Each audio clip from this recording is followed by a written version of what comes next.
Hello everyone, back tuning into today's first video. Running really late with today's first video, sorry about that. So we're doing the month-ahead forecast for November for today's first video. We're going to start off having a look at October. We'll run through the November forecast. And then the plan is, if I can get to the very end of the video without any interruptions, the plan is that we'll have a sneak peek right at the very end for December. It's been one of those mornings. So just say about the November forecast, we've got problems with this. We normally use the CFS V2 and Beijing Climate Centre websites. We've got the CFS, no problem.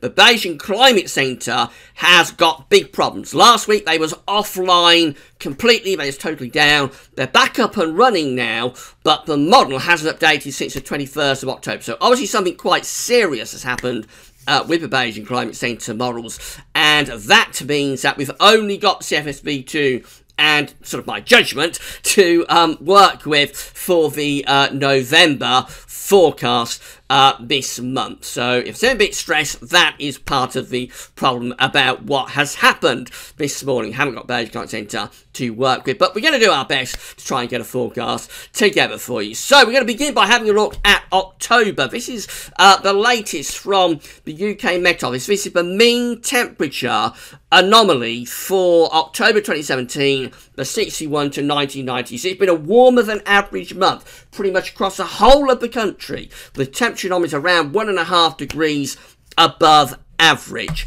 That's set against 61 to 1990. If we set it against 81 to 2010, it's the same story. In fact, in one or two little areas, it might even be slightly warmer in terms of that temperature anomaly set against 81 2010, but it is set against 61 to 1990. But all areas, whether we use 61 to 90 or 81 to 10, all areas have had a significantly warmer than average October. Now, the gasweathers.com October forecast was for average to slightly cooler than average temperatures. So the October forecast has gone badly wrong. It is a bust. Sorry about that. So we had a decent enough September, but obviously October has gone well and truly wrong. Much warmer than anticipated and forecast. And the precipitation side of things looks like this. So it was a slightly wetter than average month across the northwestern parts of Scotland, and also one or two areas in northwestern England. Generally, the north and west of the country coming out with average to slightly wetter than average rainfall anomalies, but a very, very dry month down in the south and the southeast. So through the Midlands and southeastern parts of the country, we're down to around 20-30% of average rainfall. Very dry down in the southeast, and a real sort of northwest to southeast discrepancy with precipitation. That's 61 to 990. Same story with 81 to 2010 too. So the gasweathers.com rainfall side of the October forecast was average to maybe slightly wetter than average conditions. So obviously we've got the forecast completely wrong for October. And so that's just what happens when we're doing long-range forecasting. But main thing is that we come back and verify the forecast at the end to see whether we did okay or not. And certainly this month, October, we didn't do very well at all. So sorry about that. Follows on from a decent of September, and we'll try and endeavour to do better for November. But as I say, November is going to be a bit tricky because we've only got CFS V2 to work with. So going on to the November 2017 forecast. This is the 700 millibar height anomaly from the CFS V2 website for November. We find we've got below average heights to the north and through the UK as well, with above average heights pulling out into the middle of the Atlantic, which means we do something like that with the flow and with the jet stream. And this is tapping into cooler air. I think we're sending the jet stream onto a northwest to southeast trajectory here. So whilst it is going for quite an unsettled month, it does also look relatively cool as well. These are the temperature anomalies for the month of November, and they're no better than average really for many parts of Europe, British Isles is included. A bit warmer than average across Spain and Portugal, a little bit warmer than average in some of these far eastern countries of Europe, but generally the temperature anomaly is coming out average, which for this model is actually relatively cool because it does tend to overcook temperatures a little bit this. So I think if we see an average sort of signal there, particularly in terms of temperature, particularly with this kind of 700 millibar height anomaly, I think we do have to start considering a cooler than average month as a possibility. In terms of precipitation, maybe not as unsettled as you might think by looking at the height anomaly.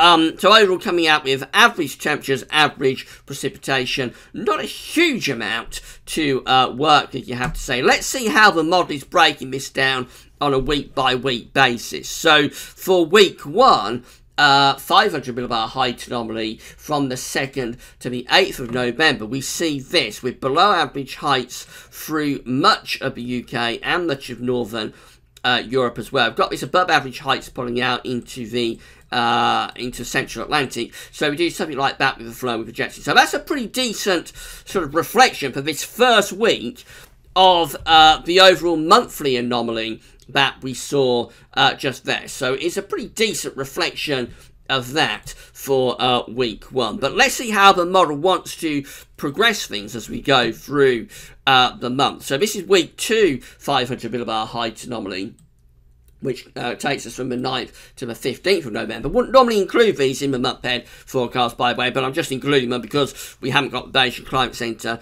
to work with for this month. So we find that we've got above average heights still there through the middle of the Atlantic, on a mid-Atlantic ridge. We've got below average heights centering around the UK. So it is going for quite an unsettled first half to November, no doubt about that. We are looking at some quite unsettled weather through the early part of November here, and probably quite cool at times as well, because we are seemingly going on to the cool side of the jet stream. Now for week 3, which is the 16th to the 22nd of November, this ridge across the northeast of Europe is becoming more influential as the below average heights slinking away to the south and starting to become a cut-off feature. Means we're probably doing something a bit like that with the flow. And the basic idea is that it's starting to turn more settled and probably starting to drag in the air more from a southeasterly or possibly even easterly direction. And then that develops into this by week 4, which is the 23rd to the 29th of November. We find that we've got above average heights from Scandinavia stretching out to Greenland and Iceland then. So quite a northern blocking feature setting up with below average heights through the Mediterranean. Means we're probably pulling the air in from an east or northeasterly direction. Now, that would be cold. That's the end of November. East northeasterlies at the end of November with a blocking feature from Greenland to Scandinavia are going to be cold. That's probably cold enough to be bringing snow, would you believe, to eastern parts of the country. Now, this is just one run of the CFS, but it is interesting. It is going for quite a cold end to November. Temperature anomalies, let's close in on these. Temperature anomalies for the coming week are a little bit cooler than average in the week ahead. Then we go through to week 2, and that also is looking a little bit cooler than average in most parts of the British Isles. Week 3 temperature anomalies, then we're going ever so slightly milder than average from the 16th to 22nd. However, week 4 takes us back to slightly cooler than average as well, particularly for England and Wales. Notice many parts of Europe by this point, by the end of November, are turning colder than average as well. That's as those easterly winds start to drag the air in from Russia. And then we have a look at precipitation anomalies. So the coming week is looking drier than average, maybe a little bit surprisingly, given the model was seemingly going for quite an unsettled pattern in the week ahead. Week 2 precipitation anomalies, I think we go slightly more onto the wetter than average side of things, if anything. Week 3 precipitation anomalies, average to slightly drier than average then, and then week 4 also coming out slightly drier than average. So the model is seeing quite a dryish November, but maybe hinting at something quite cold, especially later on. So, this is what we've got to work with for this month ahead forecast. I haven't got the Beijing Climate Centre to go with. Would have been useful if we had, but unfortunately we haven't. So, my suspicion about how this is going to play out is that I think it's a bit of a risk because we went for a cooler than average October and it was a complete bust. But I'm going to go again for average to slightly cooler than average for November. I think we may well come out on the colder than average side, particularly perhaps for England and Wales. I think the first half of the month is quite unsettled and we will at times get shots of air coming in from the north or the northwest. The second half of the month might see something more sustained in cold weather, and this is perhaps most likely in the final sort of week to 10 days when we may start to see the winds swinging into the east, which could pull some colder air in from the continent.